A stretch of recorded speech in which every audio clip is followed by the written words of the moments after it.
আসসালামু আলাইকুম। আপনারা সবাই কেমন আছেন? আলহামদুলিল্লাহ, আশা করি ভালোই আছেন। আমরা ফার্স্টে দিয়ে দিতেছি একটু চাউলের গুঁড়া বড়াটা মচমচ হওয়ার জন্য। তারপরে ধনিয়া পাতা কুচি, আদা রসুন বাটা, মশলাটা আপনি দেখাই দিছি আগে। সাথে কিছু দিয়ে দিলাম, দিয়ে দিলাম কিছু ধনিয়া গুঁড়া দিয়ে দিলাম, একটু তেল, তারপরে দিয়ে দিলাম একটা ডিম। মাংসটা আমি ভালো মতন মেখে নিতেছি, মেখে তারপর আমি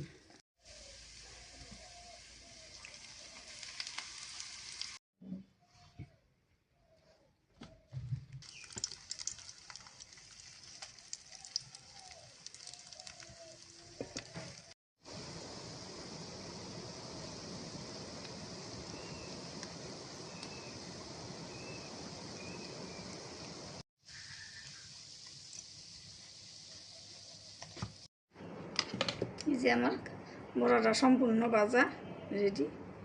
বড়াটা আমি একবারে ঘরোয়াভাবে বানাইছি।